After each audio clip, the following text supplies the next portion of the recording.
everybody. I'm very excited to have Sunny Hostin with us today. I'm sure you've seen her on CNN. She's an alum of the Supreme Court Justice. What are you? Of the Department of Justice's U.S. Attorney's Office in D.C. So federal prosecutor. Very impressed with you. Very impressed with you. You know, there's so much going on now in cities, in Ferguson and Baltimore. It seems every day you pick up the paper. My loyalty changes every day.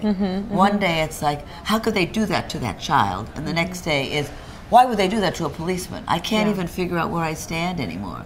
Except it does seem to me that more and more black youths are dying.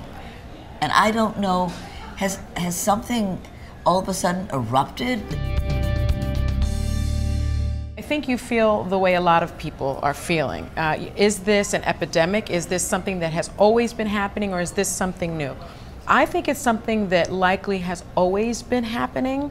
I think we haven't learned about it because we didn't have cell phone video, quite frankly. So I, as a prosecutor, certainly heard about police brutality. I certainly heard about a lot of crime in communities of color. But when you get to see it, and we know that cell phones are just ubiquitous, people whip out their cell phones all the time.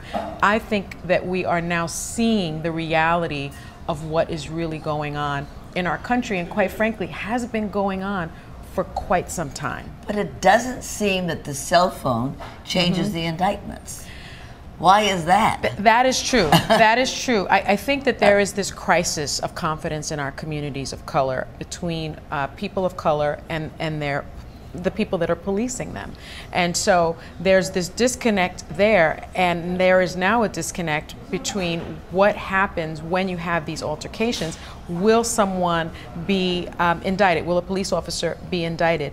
In Baltimore, we saw 6 police officers indicted. Unfortunately, in other cases, I think what we saw in Ferguson was sort of a bastardization of our grand jury process. And I think something really has to change, but it is changing, because Baltimore learned lessons from Ferguson. Ferguson learned lessons from Sanford, Florida. And I think in the case of Cleveland and Tamir Rice, we are going to see lessons learned from Baltimore. So I think things are getting better. Right. That sounds possible. It's hopeful.